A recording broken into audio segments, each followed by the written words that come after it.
औज़ुबिल्लाहि मिनश्शैतानिर्रजीम बिस्मिल्लाहिर्रहमानिर्रहीम सल्लल्लाहु अलैहि वसल्लम। अस्सलाम वालेकुम जनाब। आई होप कि आप सब लोग खैरियत से होंगे, खुश होंगे।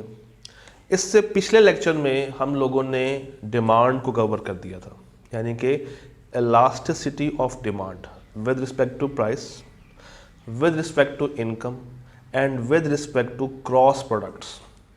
और उसके साथ हम लोगों ने डिटर्मिनेंट्स के ऊपर भी बात कर ली थी एंड हम लोगों ने ई बिज़नेस के ऊपर एक शॉर्ट लेक्चर बना के उसको उसके साथ अटैच कर दिया था ताकि कोई चीज़ रह ना जाए। तो कोशिश तो यही है कि सारी बातें आप तक पहुंचाई जाए।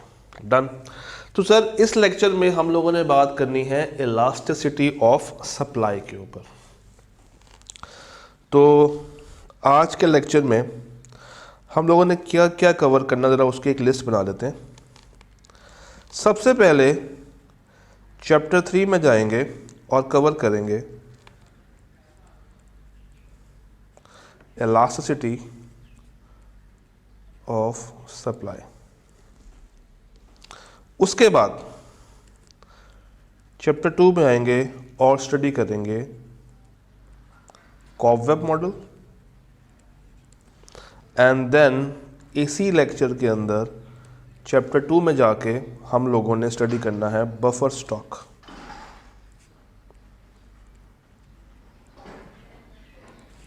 तो ये हमारे एरियाज हैं and once we are done with this हमारा chapter 2 and chapter 3 100% content wise complete हो जाएगा। तो शुरू करते हैं। अगर आप लोगों को डिमांड साइड क्लियर है, यानी कि अगर आपको प्राइस इलास्टिसिटी ऑफ डिमांड समझ आ गया है, अगर ये क्लियर है, अगर इसकी अंडरस्टैंडिंग में कोई डाउट नहीं है, अगर ये वाकई में आता है तो सर मुबारक हो, आपने इसके साथ automatically price elasticity of supply को भी तकरीबन कवर कर लिया है। आई कैन से 99% आप लोगों ने इसको उसके साथ ही कवर कर लिया। अगर आपको 100% price elasticity of demand clear है, समझ आती है वो सारी बातें, तो आपने सप्लाई वाली बातें तकरीबन 99.99% कवर कर ली है। क्योंकि अब आपने करना कुछ नहीं है, आपने सिर्फ फॉर्मूले के अंदर percentage change in quantity demanded की बजाय अब लिखना है percentage change in quantity supplied. इसके अंदर भी सारी वही बातें हैं, यानी कि that timeline will be made again. कौन सी? 0, 0.5, 1, 1.5 या 2 और इसके साथ हम लोगों ने बनाई थी इन्फिनिटी।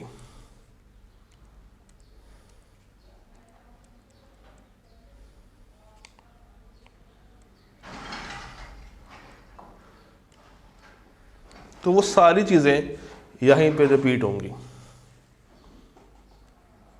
तो वो दोनों एक्सट्रीम्स भी मौजूद है, यूनिट भी मौजूद है, इन इलास्टिक भी मौजूद है और इलास्टिक भी मौजूद है। आइए इसको डिस्कस करते हैं one by one.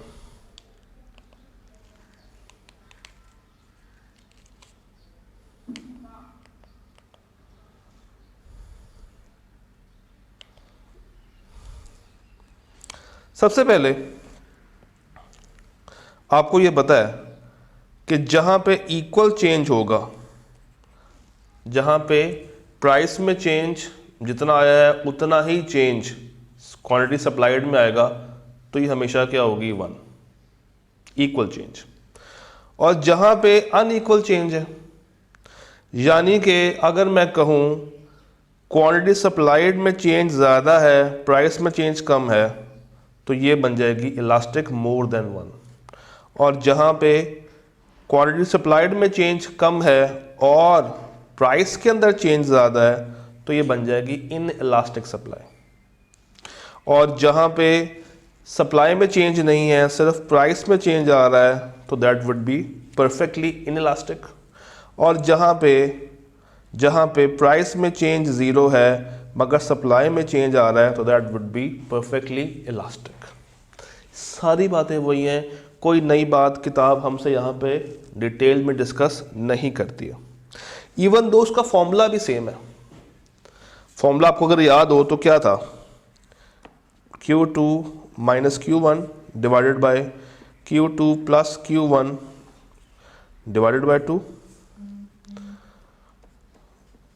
P2 minus P1 P2 plus P1 divided by 2. The same formula which we used for demand will be using for supply also. Done. तो ये बात हमें समझ आई। तो अगर आपको डिमांड वाली सारी बातें क्लियर हैं तो सप्लाई को अंडरस्टैंड करना कोई मुश्किल बात नहीं है। आइए देखते हैं इलास्टिसिटी ऑफ सप्लाई। हम जो अल्फ़ाबेट यूज़ करेंगे दैट वुड बी ES, वहाँ पे ED को यूज़ किया था। We will be using the same formula, ये बात भी सेम है। वो कहता है कि अगर आप इंटरसेक्ट कर रहे हैं प्राइस एक्सेस पे, यानी कि आप अगर इंटरसेक्ट कर रहे हैं y एक्सेस पे, प्राइस कहाँ पे होती है हमारी, y एक्सेस पे होती है, तो कर्व कौन सा बनेगा, कर्व बनेगा आपका इलास्टिक कर्व। और अगर आप इंटरसेक्ट कर रहे हैं क्वांटिटी वाली साइड पे, यानी कि x एक्सिस पे, तो दैट वुड बी इनइलास्टिक। और जहाँ पे आप ओरिजिन से आ रहे हैं तो ये बन जाएगा आपका यूनिटरी इलास्टिक। इसी चीज़ को डिस्कस करते हैं। सबसे पहले बात करते हैं इन इलास्टिक सप्लाई, यानी कि लेस देन 1, 0 से ऊपर और 1 से नीचे। तो ये जो कर्व बना है ना, देखें प्राइस में चेंज बहुत ज़्यादा है मगर क्वांटिटी के अंदर चेंज उतना ज़्यादा नहीं है, कम है। 100 से 200 में इंक्रीज तो मुझे नज़र आ रहा है और यहाँ पे भी इंक्रीज है। आपको पता है कि सप्लाई के साथ इसका जो रिलेशन होता है वो पॉजिटिव होता है, वो नेगेटिव नहीं होता। तो जो इसका कोएफिशिएंट आएगा वो माइनस में नहीं आएगा, इसका कोएफिशिएंट आएगा पॉजिटिव। तो अब न्यू माइनस ओल्ड, यानी कि 60 minus 50 divided by 60 plus 50 over 2, 200 minus 100 divided by 200 plus 100, तो 10 divided by 55, 60 plus 50 110 over 255 divided by 100 over 150 and that will result into 10 over 55 multiply by 150 over 100। तो जो नेट आपका answer आएगा that would be 0.27 positive में। Positive क्या show कर रहा है कि ये जो हमें डाटा दिया गया है ये डाटा डिमांड का नहीं है, ये डाटा सप्लाई का है। और 0.27 जो कि 1 से नीचे है ये शो कर रहा है कि दिस इज इनइलास्टिक। अब ये जो ग्राफ बना है, आप अगर देखें तो प्राइस के अंदर चेंज ज़्यादा है और क्वांटिटी सप्लाइड के अंदर चेंज कम है। प्राइस में चेंज ज़्यादा है, यानी कि नीचे अगर मैं 50 रख लूँ, ऊपर अगर मैं 25 रख लूँ, मेरा आंसर पॉइंट्स में आएगा, मेरा आंसर लेस देन 1 में आएगा। और ये जो कर्व बन रहा है, ये इंटरसेक्ट कर रहा है किसको, ये इंटरसेक्ट कर रहा है मेरी एक्स एक्सिस को, ये इंटरसेक्ट कर रहा है क्वांटिटी वाली एक्सिस को, तो ये कहलाती है हमारी इन इलास्टिक कर्व। ये कौन सी कर्व है, इन इलास्टिक कर्व। तो ये शैलो होगी या ये स्टीप होगी, इसको हम शैलो बोलेंगे या स्टीप बोलेंगे, इसको हम बोलते हैं स्टीप कर्व। ये स्टीप कर्व कहलाता है जो आपके एक्स एक्सिस को यानी कि क्वांटिटी की साइड को इंटरसेक्ट करता है। तो दिस वाज इनइलास्टिक सप्लाई। अब बात करते हैं इलास्टिक सप्लाई की। सर इसके अंदर डाटा सेम अगर आप गौर करें तो 100, 200, 50, 60, 100, 200, अब 50 के बाद 60 नहीं किया, 50 के बाद 150 कर दिया, यानी कि ये बढ़ा दिया एज कंपेयर टू प्रीवियस यहाँ पर 60 था ना, अब उसकी जगह पे 150 कर दिया ताकि इसका जो इंक्रीज है वो ज़्यादा हो जाए और प्राइस का चेंज क्या हो जाए, कम हो जाए। इसका चेंज ज़्यादा है, प्राइस का चेंज कम है, यानी कि अब ज़्यादा क्वांटिटी सप्लाई होगी अगर प्राइस में थोड़ा सा भी चेंज आ जाए तो। अगेन विद द वर्किंग्स हमारे पास आंसर क्या आ रहा है, 1.5 and 1.5 shows this is elastic and positive shows कि ये डिमांड नहीं है, ये सप्लाई है। और अगर आप देखें तो ये इंटरसेक्ट कर रहा है मेरे वाई एक्सिस को, तो इसको हम कहते हैं ये आपका है शैलो कर्व। ये कौन सा कर्व कहलाएगा, शैलो कर्व। और सर शैलो कर्व जब इंटरसेक्ट करता है प्राइस एक्सिस को यानी कि वाई एक्सिस को, तो ये इलास्टिक करार दिया जाता है।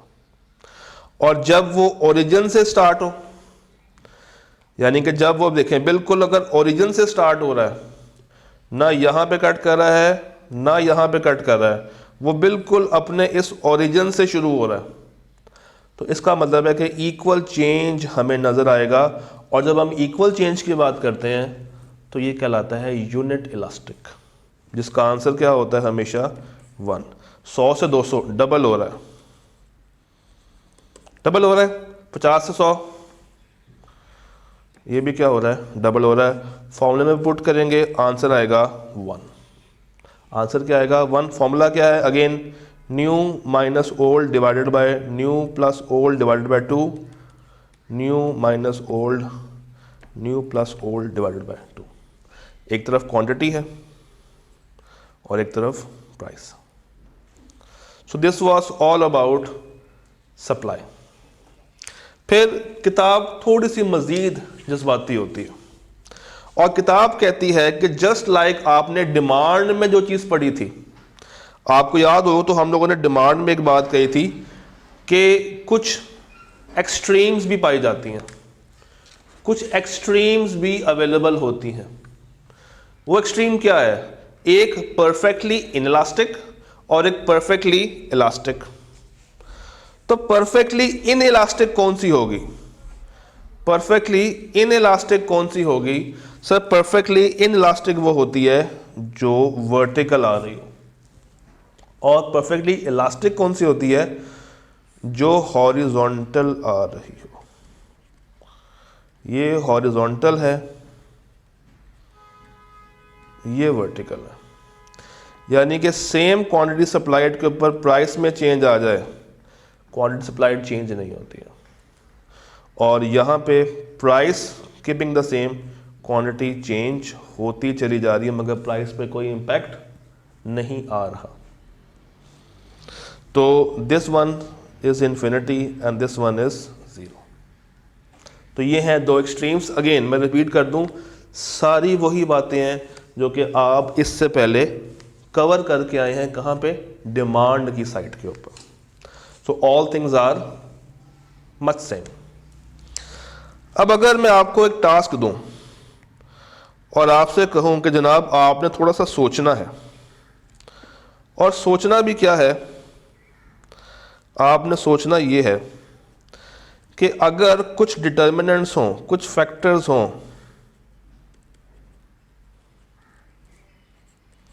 तो आपने मुझे बताना है कि elasticity of supply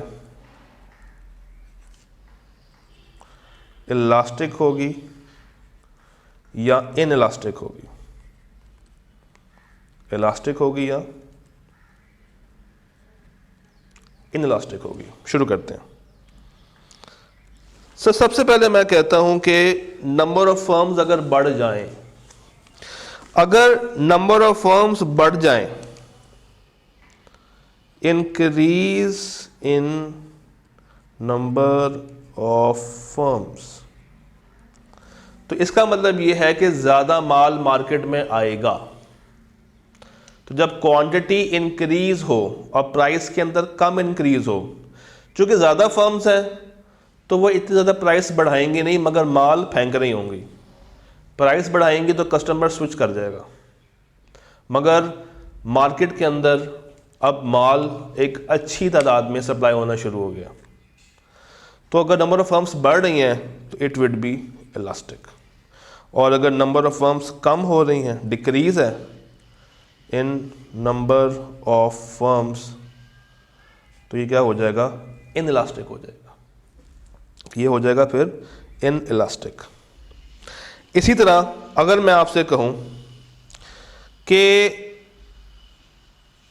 entry of new supplier पे नो बैरियर,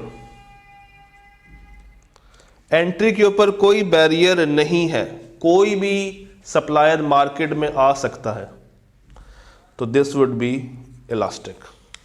और अगर एंट्री और एग्जिट बैरियर्स हैं, एंट्री एंड एग्जिट, तो अगर यहां पे एंट्री एंड एग्जिट बैरियर्स मौजूद हैं, this would B inelastic, this would B inelastic. Okay, next let's say short term. भाई शॉर्ट टर्म की सप्लाई मौजूद है, सप्लाई है मगर शॉर्ट टर्म के लिए, तो क्या होगा, इलास्टिक होगा या इन इलास्टिक होगा?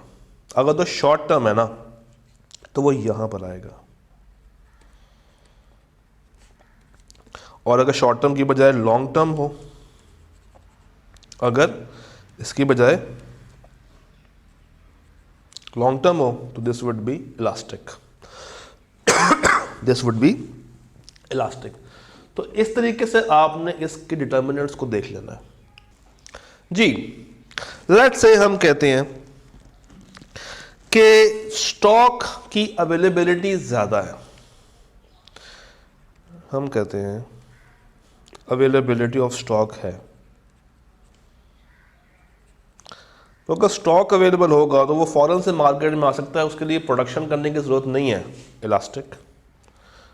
क्या होगा, इलास्टिक। और अगर अवेलेबल नहीं है, नॉट अवेलेबल, तो ये बन जाएगा मेरे पास इनइलास्टिक। तो इस तरीके से आपने इसके डिटर्मिनेंट्स को एक दफ़ा रीड ज़रूर कर लेना है, मैंने आपको इसका एक शॉर्टकट बता दिया। ओके, फिर एक कॉन्सेप्ट आता है आपकी किताब के अंदर, that is the relationship of supply and time. इसको भी ड्रॉ कर लेते हैं, relationship of supply and time.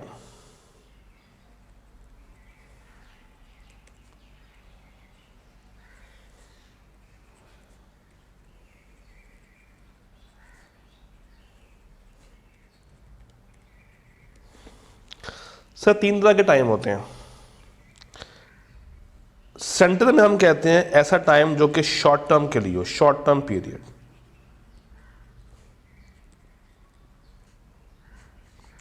फिर एक होता है इससे ज्यादा, लॉन्ग टर्म। और फिर होता है शॉर्ट टर्म से भी कम, जो कि नॉर्मली पेरिशेबल गुड्स के लिए इस्तेमाल होता है, उसको हम कहते हैं मॉनेटरी पीरियड। उससे भी छोटा, मॉनेटरी टर्म या monetary period. Short term period, long term period. Sir होता कुछ यूं है, कि मॉनेटरी पीरियड के अंदर आप फौरन से सप्लाई नहीं बढ़ा सकते। भाई बारिश हो रही है और छतरियों की ज़रूरत है, अब जितनी छतरियां मार्केट में है वो तो बिकेंगी, फौरन से सप्लाई को मंगवाना मुश्किल है। और कोई भी फैक्ट्री वाला एक दिन की बारिश के ऊपर अपनी फैक्ट्री दोबारा से खोल के छतरियां प्रोड्यूस करने नहीं लग जाएगा। तो बेशक इसकी प्राइस बढ़ेगी, महंगी हो जाएंगी, मगर सप्लाई कांस्टेंट रहेगी। तो इस केस में हम ये कहते हैं कि ये कुछ इस तरीके का कर्व बनता है। यानी कि बिल्कुल वर्टिकल। सप्लाई सेम रहेगी, प्राइस को आप बढ़ाते चले जाएं, प्राइस को आप बढ़ाते चले जाएं, मगर price will remain the same. Price पे कोई इम्पैक्ट आने वाला, सॉरी क्वांटिटी पे कोई इम्पैक्ट आने वाला नहीं है। प्राइस इसकी ऊपर से ऊपर की तरफ जा रही है, तो इक्विलिब्रियम यहाँ पे भी मीट हो रहा है, यहाँ पे, यहाँ पे, यहाँ पे, मगर सिर्फ प्राइस ही बढ़ रही है, मेरी क्वांटिटी इंक्रीज नहीं कर रही है। फिर हम बात करते हैं, then we talk about short term. तो सर शॉर्ट टर्म में क्या होता है? शॉर्ट टर्म में बेसिकली इन इलास्टिक हमें नजर आता है, यानी कि स्टीपर, यानी कि ऐसा कर्व जो कि एक्स एक्सिस से करीब हो, इस तरीके का। इससे क्या होगा? इससे क्या होगा? इससे ये होता है कि अगर आप प्राइस को बढ़ाते हैं, अगर आप प्राइस को बढ़ाते हैं तो क्वांटिटी के ऊपर कोई इतना ख़ास इम्पैक्ट नहीं आता, यानी कि प्राइस के अंदर चेंज ज़्यादा है मगर क्वांटिटी के अंदर चेंज कम है। प्राइस मोर मगर क्वांटिटी लेस। यह है शॉर्ट टर्म के लिए, और ये क्या होती है? In elastic. ये क्या होती है? In elastic. और लॉन्ग टर्म में क्या होता है? लॉन्ग टर्म में यही चीज़ बन जाती है स्टीपर, यानी कि ऐसे। अब आप अगर अपनी प्राइस को थोड़ा सा भी बढ़ाएंगे तो क्वांटिटी फौरन से बहुत ज़्यादा बढ़ जाएगी। प्राइस थोड़ी सी बढ़ रही है मगर क्वांटिटी बहुत ज़्यादा बढ़ जाती है। This is long term. और ये होगी मेरी इलास्टिक। यहाँ पे प्राइस लेस इंक्रीज हो रही है मगर क्वांटिटी ज़्यादा इंक्रीज की तरफ जा रही है, तो this would be shallow slope and this would be steeper slope. और ये कौन सी है? ये मेरी वर्टिकल स्लोप है। तो ये हमें समझ आई। अब आपने ये तीन तो बना लिए हैं अलग अलग, किताब ने क्या किया है? किताब ने इन तीनों को कंबाइन करके भी आपको दिखाया। किताब ने इन तीनों को कंबाइन करके भी आपको दिखाया, बट मैं ये चाहूंगा कि आप उसकी प्रैक्टिस एक दफ़ा खुद करके देखें। इन तीनों को पकड़ें, कंबाइन करें और बना के देखें कि कहाँ पे ये सारी इंटरसेक्ट कर रही हैं, कहाँ पे ये सारी की सारी इंटरसेक्ट कर रही हैं। तो दैट इंटरसेक्शन पॉइंट वो आपको बताएगा कि ये ओरिजिन है for short term, long term और दैट मॉनेटरी टर्म। तो कंबाइंड इफेक्ट इसका आप देख सकते हैं, बुक के अंदर मौजूद है। तो अगर मुझे बुक खोलने का मौका मिला अभी तो मैं आपको उसका कंबाइंड इफेक्ट भी दिखा देता हूँ। So this was the supply, this was the supply. Now let's talk about cobweb theory और cobweb theorem. What is cobweb theorem? तो सर बेसिकली कॉबवेब का जो थ्योरम है ये दो तरह के गुड्स के ऊपर अप्लाई होता है, एक एग्रीकल्चरल गुड्स और दूसरे इंडस्ट्रियल गुड्स। कॉबवेब कहाँ पे आपको मिलेगा? चैप्टर नंबर 2 में जब आप लोग जाएंगे तो दैट इज 5.4 के ऊपर ये अवेलेबल है कॉबवेब थ्योरम। और ये अप्लाई होता है दो तरह के गुड्स के ऊपर। Number 1, it occurs on agriculture goods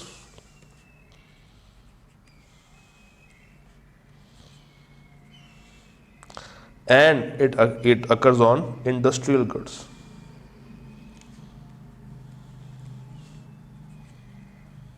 keeping in mind के इनको हम स्टोर नहीं कर सकते, ये पेरिशेबल नेचर के होते हैं। तो ये पेरिशेबल गुड्स हैं, कैन नॉट बी स्टोर्ड।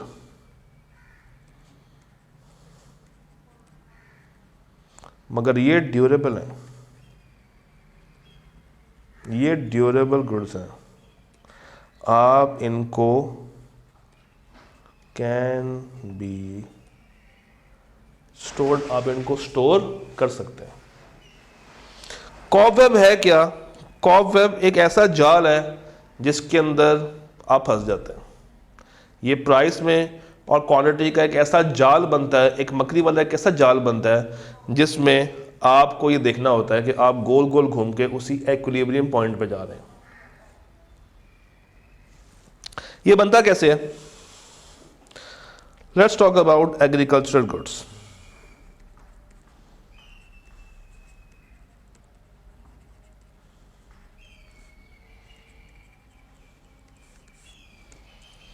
ये मेरे पास एक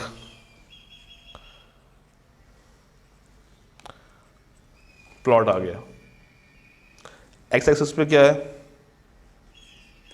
क्वांटिटी, और वाई पे क्या ले लिया मैंने? प्राइस, नॉर्मल जो हम लोग बनाते हैं।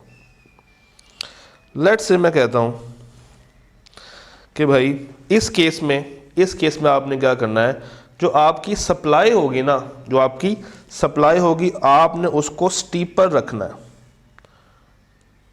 आपने उसको स्टीपर रखना है। और जो आपकी डिमांड है that is normal downward sloping, that is normal downward sloping. तो ये मुझे मिल गया मेरा इक्विलिब्रियम पॉइंट, ये मुझे मिल गया मेरा इक्विलिब्रियम पॉइंट। अब होगा क्या सर? होगा ये कि जैसे ही मेरी एग्रीकल्चरल गुड्स की प्राइस बढ़ेगी, प्राइस बढ़ेगी,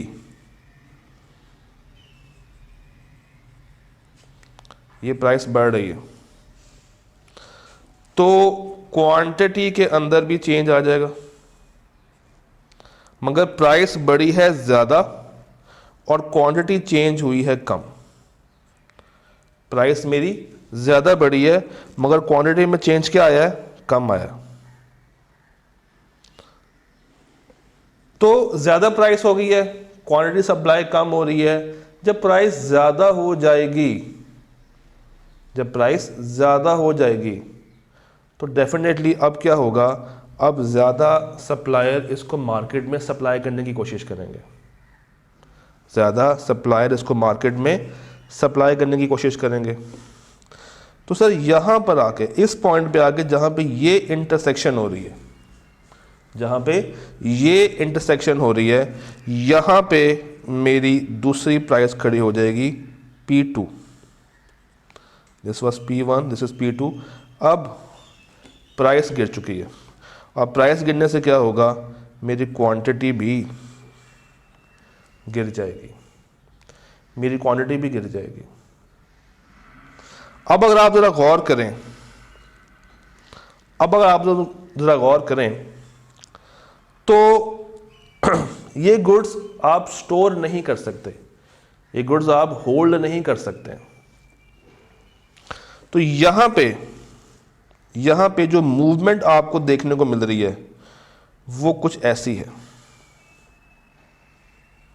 वो कुछ ऐसी मूवमेंट आपको देखने को मिलेगी।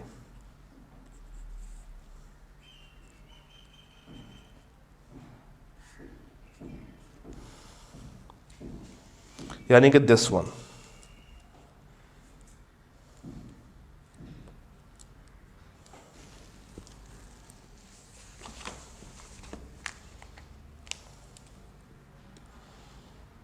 ये मूवमेंट है बेसिकली। यहां से निकल गया, फिर यहां तक आया, फिर यहां से इधर, फिर यहां से इधर, और करते करते करते करते ये इस तरफ आया, और अब ये अंदर की तरफ आ गया, और अभी इधर आ रहा है। तो ये आहिस्ता आहिस्ता इसके इर्द गिर्द बनना शुरू हो जाएगा कॉबवेब, इसके इर्द गिर्द आपका कॉबवेब बनना शुरू हो जाएगा। इसको हम कहते हैं convergent swing. This is called convergent swing, this is convergent swing. अब आपको ये पता है कि यहां पे डिमांड मेरी ज़्यादा इलास्टिक है as compare to supply, demand मेरी ज़्यादा इलास्टिक है एज कंपेयर टू सप्लाई। और पहली दफ़ा जब इन्होंने आपस में इंटरेक्ट किया था या इंटरसेक्ट किया था, वो मार्केट एज सच इक्विलिब्रियम में नहीं थी, वो मार्केट मेरी डिस इक्विलिब्रियम में थी। और आहिस्ता आहिस्ता जब ये मूव हो रही है तो वो बिल्कुल सेंटर पे जाएगी और अपनी इक्विलिब्रियम स्टेट को अचीव कर रही होगी। तो this is for agricultural goods.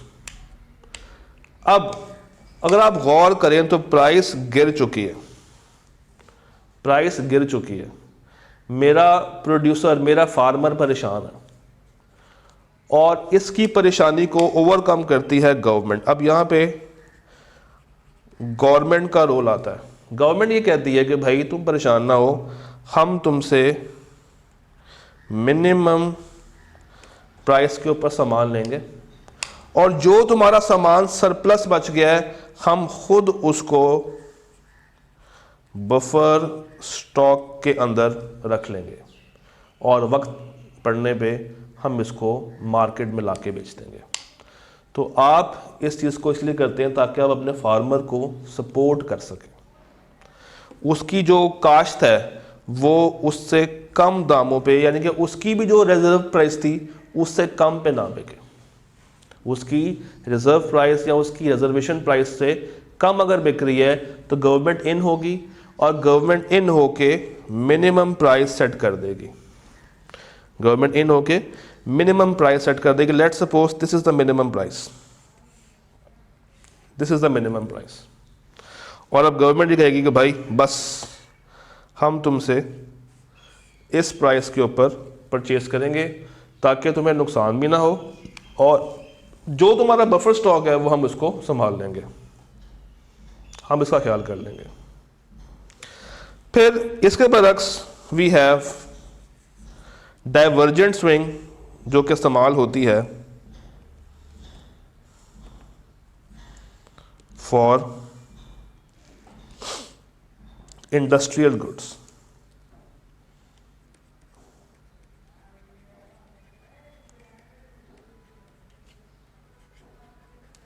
And keeping in mind in goods को हम स्टोर कर सकते हैं, इन गुड्स को हम स्टोर कर सकते हैं। तो यहां पे जो कर्व मुझे मिलेगा सप्लाई का वो मिलेगा शैलो कर्व, तो ये शैलो स्लोप मुझे मिलेगी सप्लाई की। और डिमांड का जो नॉर्मल आता है, this would be the point of equilibrium पहली स्टांस के ऊपर, दिस वुड बी माई ई।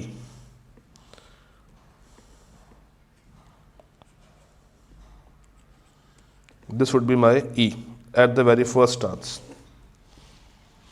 अब यहां पे क्या होगा जनाब, यहां पे फिर से जैसे ही मैंने प्राइस को बढ़ाया थोड़ी सी प्राइस में चेंज आई है मगर क्वांटिटी मेरी इंक्रीज हो गई है, क्वांटिटी मेरी क्या हो गई है, इंक्रीज हो गई है। तो ये मूवमेंट मेरी शुरू हो चुकी है यहां से, तो यहाँ पर आई है, यहाँ पर आ गई, अब ये इंटरसेक्शन हो रही है। तो अब अगर इसकी प्राइस गिरेगी, अब अगर इसकी प्राइस गिरेगी तो ये वापस अंदर की तरफ नहीं आएगी, ये बाहर की तरफ निकलना शुरू हो जाएगी। इसकी जो स्विंग है ये बाहर की तरफ आउट स्विंग करेगी। कन्वर्जन क्या थी, अंदर की तरफ इन स्विंग को करना। तो आप इसको ऐसे भी याद रख सकते हैं। सो this is technically we call it as divergent swing। और ये किन तरह की गुड्स में होती है, इंडस्ट्रियल गुड्स में होती है जो कि ड्यूरेबल होते हैं और जो हम आसानी के साथ स्टोर कर सकते हैं। तो यहाँ पे प्राइस डाइवर्ज कर रही है, यहाँ पे इलास्टिसिटी ऑफ सप्लाई ज़्यादा है डिमांड से, यहाँ पे ज़्यादा है डिमांड से। Done. So this was the topic of cobweb theorem. आप एक दफ़ा इसको बुक से भी पढ़िएगा, जो डायग्राम बनी हुई है बनाने की कोशिश कीजिएगा। अगर स्टिल कोई कन्फ्यूजन है तो मुझे बताइएगा, हम इसको मिल के एक दफ़ा फिर से ग्रुप के अंदर भी बात कर सकते हैं। अब आगे चलते हैं। Now the next area is that buffer stock. हम अभी बात करके आए हैं कि अगर तो फार्मर को नुकसान हो रहा है, अगर तो फार्मर को नुकसान हो रहा है तो गवर्नमेंट क्या करेगी? गवर्नमेंट कहेगी भाई हम मिनिमम स्टॉक तुम्हें ऑफर करते हैं, हम तुम्हें मिनिमम प्राइस दे रहे हैं, तुम्हारा स्टॉक हम अपने पास स्टोर कर लेंगे, संभाल लेंगे, होल्ड कर लेंगे, मगर तुमको नुकसान होने से बचा लेंगे। तो गवर्नमेंट आपकी प्राइस को स्टेबल कर देती है, फिर उससे नीचे कोई उस फार्मर से परचेज नहीं कर सकता, और अगर वो उससे नीचे कोई परचेज करने आएगा भी तो फार्मर उसको बेचेगा क्यों? फार्मर आराम से वो चीज़ अपनी गवर्नमेंट को बेच सकता है, ताकि वो एक अच्छी हैंडसम अर्निंग भी कर ले और नेक्स्ट टाइम के लिए अपनी काश्त को शुरू भी कर ले। डन। तो ये अब आप लोगों ने स्टडी करना है। If I can tell you, chapter number 2 के अंदर पेज नंबर है हमारे पास 56, 57 एंड 58, ये आपने स्टडी कर लेना है। और चैप्टर नंबर 3 से आपने सप्लाई को स्टडी कर लेना है, and this would be the end of chapter number 2 and chapter number 3 अल्हम्दुलिल्लाह। Still I would request you all कि जब ये 2 चैप्टर्स पूरे हो जाएं तो फिर दोनों के एमसीक्यूज को आपने इकट्ठा सॉल्व करना है, तोड़ कर सॉल्व नहीं करना। यानी कि जो किताब के एंड के ऊपर एमसीक्यूज दिए गए हैं 2 के भी 3 के भी, वो सॉल्व करें, और उसके बाद आपने जो एडिशनल प्रैक्टिस मटेरियल है जिसमें ज़्यादातर वो सवाल है जो कि पास्ट पेपर्स के हैं वो सॉल्व करें, मगर 2-3 कंबाइन।